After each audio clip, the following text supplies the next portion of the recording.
So guys, आज की इस वीडियो में हम मैपिंग ऑफ इंडिया को चालू करने जा रहे हैं, जिसमें हम इन सारे टॉपिक्स को डिटेल में कवर करेंगे इन अपकमिंग लेक्चर्स। तो आज का हमारा पहला लेक्चर होगा रिवर्स ऑफ इंडिया में, जिसमें हम मेनली कवर करेंगे इंडस रिवर और उसकी ट्रिब्यूटरीज।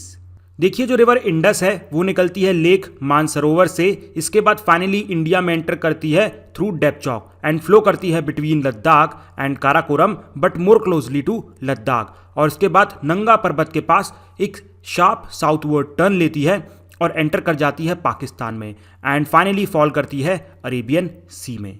अब देखो, इंडस रिवर की in total 5 important left bank tributary है जिन्हें आप जानते हैं, that is Jhelum, Chenab, Ravi, Beas and Sutlej. But इसके अलावा 3 इंपॉर्टेंट माउंटेनियस ट्रिब्यूटरीज भी हैं, उनको पहले देख लेते हैं, इसके बाद इनको हम डिस्कस करेंगे।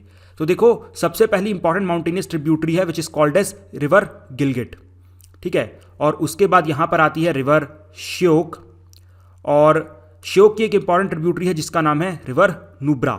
नुब्रा वैली के ऊपर यूपीएससी एक बार क्वेश्चन पूछ चुका है। और फिर फाइनली यहां पर आती है जस्कर, और जस्कर इंडस से मिलती है एट लेह, और उसके बाद यहां पर कहीं पर पड़ता है Kargil, which is a very important strategic location for both India and Pakistan, ठीक है।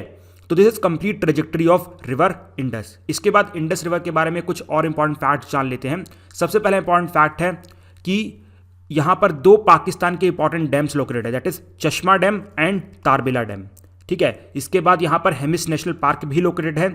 इसके अलावा यहां पर आपको थिक्सरे मोनेस्ट्री देखने को मिल जाएगी एंड 3 इंपॉर्टेंट स्पीशीज भी हैं, इनको आपको याद रखना है। सबसे पहली है इंडस रिवर वाटर डॉल्फिन, दूसरी है South Asian river dolphin and तीसरी है Eurasian otter. So this is all about river Indus. अब नेक्स्ट इंपॉर्टेंट ट्रिब्यूटरी आती है रिवर इंडस की, which is called as Chenab. देखो, वैसे झेलम पहले आती है but first we will study Chenab, ठीक है। अब देखो चेनाब कैसे बनती है, this you have to understand. See, यहां पर आपको देखने को मिलेगा सूर्यताल और यहां पर आपको देखने को मिलेगा चंद्रा ग्लेशियर। अब ये जो सूर्यताल है, सूर्यताल से निकलती है रिवर बागा, ठीक है, और चंद्रा ग्लेशियर से निकलती है रिवर चंद्रा रिवर, ठीक है। अब इसके बाद कुल्लू हिल्स में ना इनका कॉन्फ्लुएंस होता है और फिर वहां से इस रिवर को चेनाब कहा जाता है। अब चेनाब ये जो रिवर है फाइनली फ्लो करती है कहां पर, जम्मू एंड कश्मीर में, और फिर यहां से एक शार्प साउथवर्ड टर्न लेती है, इंडिया पाकिस्तान की बॉर्डर के बीच में चलती है और फिर फाइनली इंडस से मिलती है एट मिठानकोट। इस जगह को हम पंचनाद भी कहते हैं, अभी आपको पता चलेगा क्यों, ठीक है। सो this is about river Chenab. अब कुछ इंपॉर्टेंट फैक्ट जान लेते हैं रिवर चेनाब के बारे में। देखो, सबसे पहली इंपॉर्टेंट चीज तो ये है कि यहां पर एक डैम लोकेटेड है which is called as Baglihar dam and this dam is in India, तो इसको याद रखना। इसके बाद यहां पर हॉक डियर एक बहुत ही स्पेशल स्पीशी मिलती है, इनको देखो, दिस इज हॉक डियर। उसके बाद यहां पर माता वैष्णो देवी का टेम्पल भी लोकेटेड है, ठीक है। तो this is about river Chenab. इसके बाद नेक्स्ट इंपॉर्टेंट रिवर है which is called as river Jhelum. अब देखो, जो रिवर झेलम है वो एक्चुअली में निकलती है वेरीनाग स्प्रिंग से, ठीक है। वेरीनाग स्प्रिंग से निकलती है, थोड़ा सा नॉर्थ फ्लो करती है, फिर साउथ फ्लो करती है और इंडिया और पाकिस्तान की बॉर्डर के बीच में चलती है और फिर फाइनली जाके मिल जाती है रिवर चेनाब से। This is called as river Jhelum, ठीक है। अब कुछ इंपॉर्टेंट फैक्ट देखते हैं रिवर झेलम के बारे में। सबसे पहली बात तो इसके ऊपर 3 इंपॉर्टेंट लोकेशंस हैं, मैं आपको मैप के थ्रू दिखा देता हूं। देखो, सबसे पहले यहां पर पड़ती है डाल लेक, ठीक है। इसके बाद पड़ती है श्रीनगर और फिर यहां पर आपको पड़ता है वुलार लेक। तो याद रखना, Dal lake, Srinagar and Wular lake, this you have to remember, ठीक है। इसके अलावा यहां पर एक इसकी important tributary which is called है किशन गंगा, जिसको नॉर्थ से जोड़ती है, ठीक है। नॉर्थ पे आके किशन गंगा यहां पर जुड़ जाती है, तो this also you have to remember. इसके अलावा यहां पर एक मंगला डैम है which is in Pakistan, this you have to remember, ठीक है। और इसके बाद सबसे फाइनल फैक्ट कि यहां पर 2 रिवराइन आइलैंड है, एक है रूपलंक और दूसरा है सोनालंक, ओके, रूपलंक एंड सोनालंक। अभी देखो, रिवराइन आइलैंड के बारे में ज़्यादा डिस्कस नहीं करूंगा बिकॉज इसका मेजर डिस्कशन जो होगा वो रिवर ब्रह्मपुत्रा में होगा, बिकॉज वो दुनिया का सबसे बड़ा रिवराइन आइलैंड बनाती है which is called as island Majuli, ठीक है। तो वहां पर हम रिवराइन आइलैंड को डिटेल में डिस्कस करेंगे। बाकी ये 2 इमेजेस हैं Wular lake and Dal lake की, ठीक है। अब रिवर झेलम के बाद हम चलते हैं रिवर रावी के पास।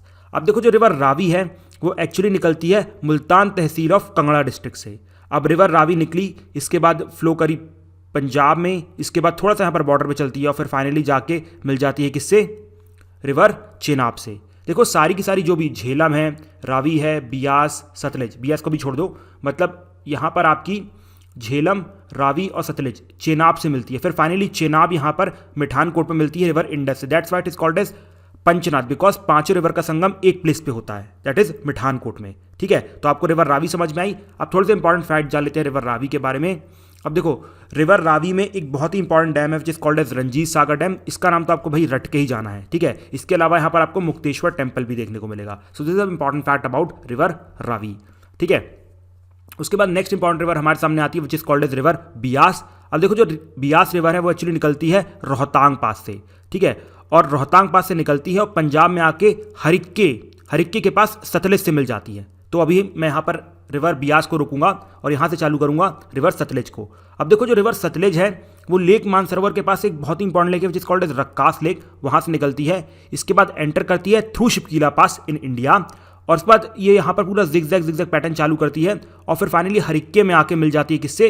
रिवर बियास से। ठीक है, और फिर यहाँ से कहा जाता है सतलज, और फिर फाइनली ये सतलज रिवर जाके मिल जाती है किससे? रिवर चेनाब से। सो this is complete trajectory of river Indus and उसकी ट्रिब्यूटरीज। अब हम बियास और सतलज के बारे में साथ में समझ लेते हैं। ठीक है, बिकॉज दोनों मोरलेस कंबाइंड वे में चलती हैं। तो देखो, जो रिवर बियास है, this you have to remember कि यहां पर जो सबसे इंपॉर्टेंट प्लेस कौन थी? हरिक्के। क्यों? देखो, ये जो दोनों का संगम हुआ था ना, ये हरिक्के में हुआ था। तो यहां पर एक वेटलैंड है which is called as Harike wetland, और यहीं पर एक हरिक्के बैराज बनाया गया है, और हरिक्के बैराज से निकलती है Indira Gandhi canal. This you have to remember. और इसके बाद फाइनली कहा राजस्थान में जाती है।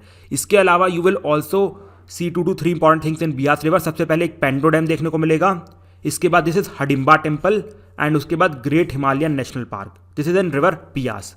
और फिर फाइनली सतलज रिवर में क्या देखने को मिलेगा आपको? हरिक्के वेटलैंड ऑलरेडी बता चुका हूं, जब दोनों मिलती हैं बियास और सतलज तो यहाँ पर हरिक्के वेटलैंड बनता है, this you have to remember. इसके अलावा दो इंपॉर्टेंट डैम्स हैं, एक है भाखरा नंगल डैम और दूसरा है नाथता झकारी डैम, और इसकी दो ट्रिब्यूटरीज है बांसपा एंड स्पीति।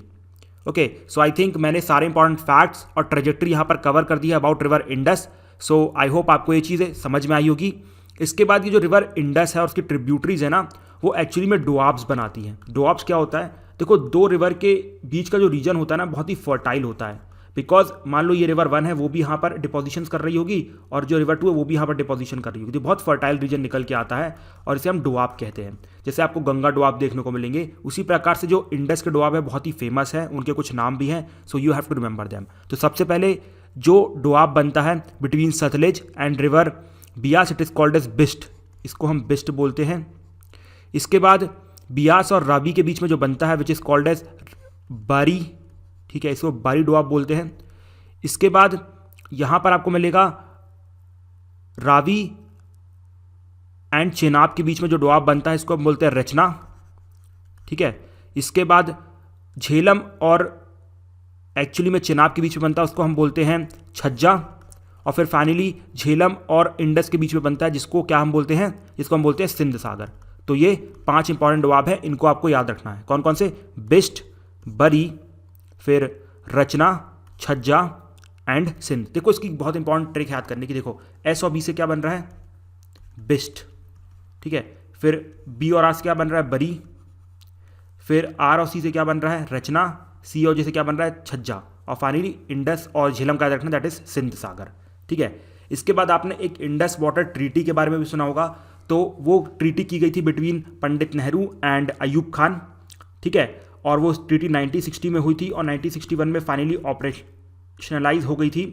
इसके अकॉर्डिंगली जो इंडस रिवर है, चेनाब है और एक्चुअली में झेलम है, ठीक है, इंडस, झेलम एंड चेनाब, इसका जो फ्लो है अनइंटरप्रेटेड फ्लो किसको दिया गया है? पाकिस्तान को दिया गया है। ठीक है, this you have to remember. But यहाँ पर India approximately 20% of the water use कर सकता है। और जो नीचे की 3 रिवर है, दैट इज रावी, बियास, सतलज, इसका पूरा फ्लो का राइट दिया गया है इंडिया को। ठीक है, सो this is all about river Indus and उसकी ट्रिब्यूटरीज। नेक्स्ट वीडियो में will discuss about river Brahmaputra. So subscribe the channel and like the video.